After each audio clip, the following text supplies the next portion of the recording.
দুই নম্বর, জান্নাতে যাইতে হলে মাবুদের জন্য আরেকটা জিনিস বেশি, স্বামীরে খুশি করা। কি করা? স্বামীরে খুশি করা। কি জিনিস বেশি? স্বামীরে খুশি করা। 2-4 মিনিট, টাইম নাই, 11টা হয়ে গেছে। স্বামীরে কেমনে খুশি করে দেখেন। আল্লাহর নবী সাল্লাল্লাহু আলাইহি ওয়াসাল্লাম আর শেষ বিবির নাম হযরতে আয়েশা, বলছি না শেষ বিবির নাম হযরতে আয়েশা। মা আয়েশা সিদ্দিকা রাদিয়াল্লাহু তাআলা আনহা বর্ণনা করেন, ও জগতের নারীরা, তোমরা তোমার স্বামীরে কত ভালোবাসো, কত খেদমত করো, আমি আয়েশা তা জানি না, তবে আমি আয়েশা প্রাণের স্বামী মুহাম্মদ রাসূলুল্লাহ সাল্লাল্লাহু তাআলা আলাইহি সাল্লামের সাথে 9 বছর 2 মাস সংসার করছি। কতদিন? 9 বছর 2 মাস। 6 বছর বয়সে আম্মা আয়েশার বিবাহ নবীর সাথে, 9 বছর বয়সে নবীর সংসারে যায়।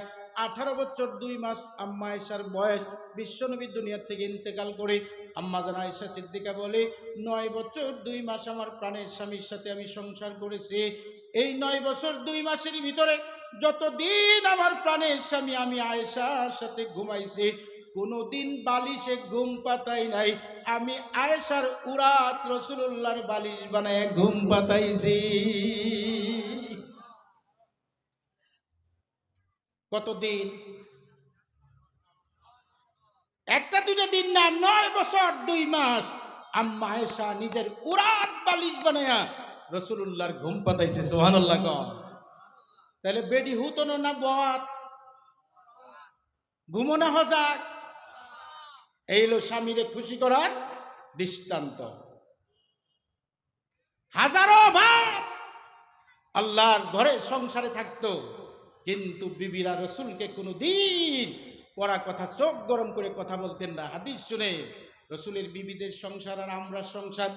আল্লাহ নবীর স্ত্রীগণ বলেন, রাআইতু হিলালান সুম্মা রাআইতু হিলালান সুম্মা রাআইতু হিলালান। এক চাঁদ চলে যেত। এক চাঁদ কয়দিন হইলে হয়? এক চাঁদ 1 মাস 30 দিন না? এক চাঁদ পার হয়ে যেত, আল্লাহ নবী কোনো আটা রুটি সবজি আনতে পারতেন না। সুম্মা রাআইতু হিলালান, দ্বিতীয় চাঁদ উঠত, দেখতে দেখতে দ্বিতীয় চাঁদ পার হয়ে যেত, অর্থাৎ 2 মাস 60 দিন না, 2 মাস পার হয়ে যেত। সুম্মা রাআইতু হিলালান, আল্লাহ নবী কোনো আটা রুটি সবজি আনতে পারতেন না, তৃতীয় চাঁদ উঠত, দেখতে দেখতে তৃতীয় চাঁদ পার হয়ে যেত, অর্থাৎ 90 দিন, অর্থাৎ 3 মাস পার হয়ে যেত। আল্লাহ নবী কোনো আটা রুটি সবজি আনতে পারতেন না। কিন্তু রসুলের বিবিগণ বলে, আল্লাহ নবী সাল্লাল্লাহু আলাইহি ওয়াসাল্লামের সাথে আমাদের মহব্বতের সম্পর্ক এতটুক ছিল, এতটুক ছিল। এই রসুল দুজাহানের বাদশা যখনই বাড়িতে আসতেন, উনারে দেখা আমরা একটা মুস্কি হাসি মারতাম, আল্লাহ নবী আমরারে দেখে একটা মুস্কি হাসি মারতেন, সুন্দর করে সালাম দিতেন। 3 মাসের ক্ষুধার কথা আমরা ভুইলা যাইতাম। এই ছিল সংসার। আল্লাহর নবীর সাথে বিবিগণ সংসার করেছে। নবীর মেয়ে ফাতেমা হযরত আলীর সাথে সংসার করছে 14 বছর। কেমন সংসার বাবা, কেমন সংসার! আল্লাহর নবী আসছে রাতের বেলা ফাতেমার বাড়ি। আল্লাহর নবী উপবাস, 3 দিনের উপবাস। ফাতেমা রান্দা বাইছে। আল্লাহ নবী ভাবছে ফাতেমার বাড়ি কিছু খাইতে পাওয়া যাবে। ফাতেমা রান্দা করে চুলার মধ্যে ডেকসি জাল দে। আল্লাহ নবী জিজ্ঞাসা করে, ফাতেমারে কি রান্দ? ফাতেমা বলে, আব্বা হাসান হুসেন এত বিরক্তি দেদের জন্য রান্তাম পারি না। কিন্তু আলী কিছু আনতারে না, হেডে কইছে না। আলী কিছু আনতারে না কইলে আলীর মনে আঘাত লাগবে, আঘাত লাগতো না? স্বামীর মনে যেন আঘাত না লাগে, এলে কি কইছে, হাসান হুসেন এত রান্না করে কিছুই রান্তারি না, আসলেও রান্না করে 3 দিন না খাওয়া। এবার আল্লাহ নবী বলে, ফাতেমা তাহলে হাসানকে আমার কুলে দাও, হুসেনকে আমার কুলে দাও, 2টা ভাই নিয়ে আমি খেলা করি, তুমি রান্ধ। ফাতেমা ফেসে ফিরে গেছে, কি রান্ধবো, আসলে কিচ্ছু নাই। এবার ফাতেমার চৌকাট পারো বইয়া চোখ মুছে আল্লাহ নবী হাসান হুসেনকে নিয়ে আনন্দ করে ফুর্তি করে। বহু দেরি হয়ে যায়, হাসান ঘুমায় যায়, হুসেন ঘুমায় যায়। আল্লাহ নবী ডাক দে বলে, ফাতেমারে এত সময় লাগে কি রান্ধ, এখনো তোমার রান্দা হয় না? হাসান হুসেন 2 ভাই না খেয়ে ঘুমায় যাইতেছে। এবার চোখের পানিগুলি ছেড়ে ছেড়ে ফাতেমা ডাক দে বলে, আব্বা 3 দিন হয়ে গেছে হাসান হুসেন না খাওয়া, আমি ফাতেমা 3 দিন না খাওয়া, হাসান হুসেনের বিরক্তি সইতে পারি না, সেই জন্য চৌকার মধ্যে ডেকসি বসে পানি দিয়ে জাল দিতেছিলাম। হাসান হুসেন যেন ভাবে মা কিছু খাইতে দিবে, খাইতে দিবে, আর ভাবতে ভাবতে যেন ঘুমায় যায়। বাবা আসলে দিবার মতো রানবার মতো কিছুই নাই বাবা। হাসান হোসেনকে ঘুম পাতানোর জন্য শুধু জাল দিতেছিলাম। হাসান হোসেন যদি না খায় আপনার কোলে ঘুমায় গেছে, আমি ফাতেমার উদ্দেশ্য পুরা হয়ে গেছে, রানবার মতো কিছু নাই। স্বামীর বিরুদ্ধে কোনোদিন কথা বলে নাই। একদিন একটু মন মালিন্য করছে, ছোট্ট করে বলছি একটু দেরি হইতেছে, আপনারা তো বিরক্তি লাগতেছে না, আমি জানতাছি ওয়াজ করছি কতখানি সময়ই নাই। আল্লাহ নবী সাল্লাল্লাহু আলাইহি সাল্লাম ফাতেমারে এত আদর করতেন, একটা হাদিস জানা রাখবেন, 24,000 বার জিবরাইল ফেরেশতা। কোন ফেরেশতা? আপনারা যে রাওটা করেন না, এটাই আমার দুঃখ লাগে। আমি কয়ে দিলেও রাও করেন না। জিবরাইল ফেরেশতা সবচেয়ে বড় ফেরেশতা না? জিবরাইল ফেরেশতা 24,000 বার আল্লাহর নবীর সামনে মানুষের সুরতে আসছে, সুবহানাল্লাহ। কিন্তু আল্লাহর নবী কোনোদিন জিবরাইলকে দেখে উঠটা দাঁড়াইতেন না। কোনো মানুষ দেখলে নবী কোনোদিন দাঁড়াইতেন না। কিন্তু আল্লাহর নবী ফাতেমা যদি নবীর দরবারে আসতো, আল্লাহর নবী বসার থেকে উঠটা দাঁড়ায় যাইতেন, সুবহানাল্লাহ। ফাতেমারে বসতে দিতেন, চুমা খাইতেন। একদিন ফাতেমা আসছে একটা খবর লইয়া। কি খবর? হযরত আলী আড়াইয়া গেছে। কেমনে? 3 দিন না খাওয়া হাসান হোসেন ফাতেমা, 3 দিন উপবাস। হযরত আলী গেছে কিছু কামাই করে আনলে বাজার টাজার করে লইব। খালি হাতে ঘুরে আইছে, কামাই নাই, খালি হাতে ঘুরে আইছে। হাসান হোসেনটা তো ফাতেমা বুঝাই রাখছে তোর বাহে কিছু আনবো, বুঝতেছি না, খালি হাতে আইছে, ওহন কি বুঝ দেব। হাসান হোসেন মানে না, মা খানা দেও, খানা দেও, খানা দেও। সন্তান যদি মার কাছে খানা চায়, মা দিতে না পারে, কিরম লাগে? ফাতেমা এত অধৈর্য হয়ে গেছে 2 সন্তানের বিরক্তির কারণে। খালি কইছে আমারে খালি রান্না করস কে, তোর বাহিরে দেওস না? আচ্ছা, এটা কি আবুদাইন রে কইছে না হযরত আলী রে বকছে?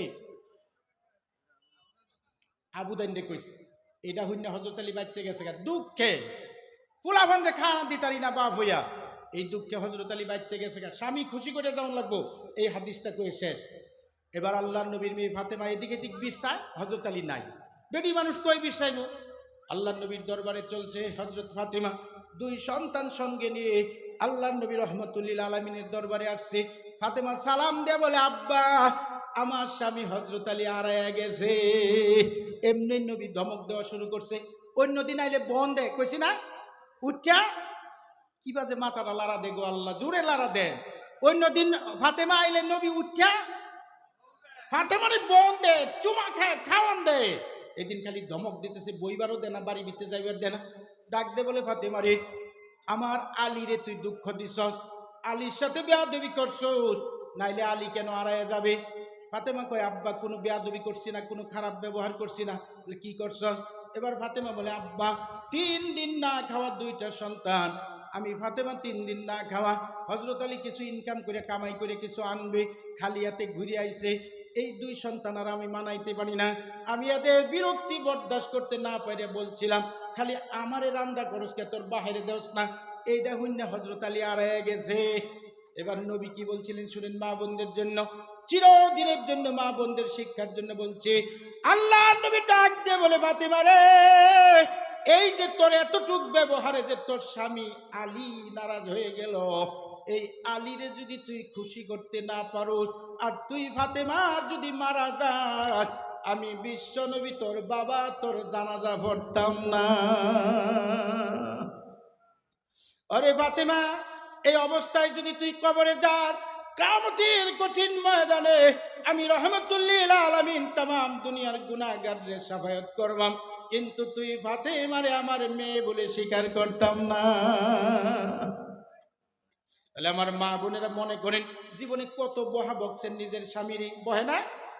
গোলামের ঘরে গোলাম করে বহে, উঠতে বহে, যাইতে বহে, হাসানা মিশা। আজকে নিয়ত করে বাড়ির যান, পায়ে ধরে স্বামীর কাছ থেকে মুক্তি নেবেন। আল্লাহর নবী নিজের মেয়ে ফাতেমার জানাজা যদি না করে, তাহলে ফাতেমার মতো ব্যক্তির মুক্তির আশা আছে নাকি কন? স্বামী বেজার থাকলে ফাতেমারও নাজাতের আশা নাই। আল্লাহর নবী ফাতেমারে কিয়ামতের দিন স্বামী বেজার থাকলে যদি মেয়ে বলে স্বীকার না করে, তাহলে আমরা দেখতেন গোলামের ঘরে গোলাম বহে স্বামীরে। হ্যাঁ, মরিচ আনলে পছন্দ হয় না, বাইগন আনলে পছন্দ হয় না, কাপড় আনলে পছন্দ হয় না, দইরে মিললে মারে। এটা ব্যক্তি আনলে আল্লাহর নবী উম্মত বললে স্বীকার করবো নাকি কন? করবো। সেই জন্য বলছি, জান্নাতে যাইতে হইলে মা বোনদের জন্য 2টা জিনিস বেশি। পর্দার ভিতরে থাকা লাগবে আর স্বামী খুশি থাকা লাগবে। আমরাও এই কথাগুলি মা বোনদের কয়ে দাম, পৌঁছায় দেব, নিয়ত করেন, ওয়াদা করেন ইনশাআল্লাহ। এই কথাগুলি আমরা মা বোনদের পৌঁছাইম ইনশাআল্লাহ। কারণ সবের বাড়ির মা বোন তো আইসে না, ঠিক না? তাহলে আমরা ভাগ্যা, আমরা মা বোনদের এই কথাটা শিখাইম। ফাতেমা মারা যাওয়ার পরে পর্দা করছে, আর স্বামী বেজার থাকলে আল্লাহর নবী বলছে, ফাতেমা আমি তোর জানাজা করতাম না, তোরে হাসরের দিন মেয়ে বলে স্বীকার করতাম না। এই তিনটা কথা কইতারতেন না? তিনটা কথা কইতারতেন না? আকল থাকলে এই তিন কথায় মা বোন হেদায়েত হইয়া জান্নাতি হইব, স্বামী ভক্তি হইব, পর্দার ভিতরে থাকবো। আল্লাহ তৌফিক দান, জুড়ে কই আমিন।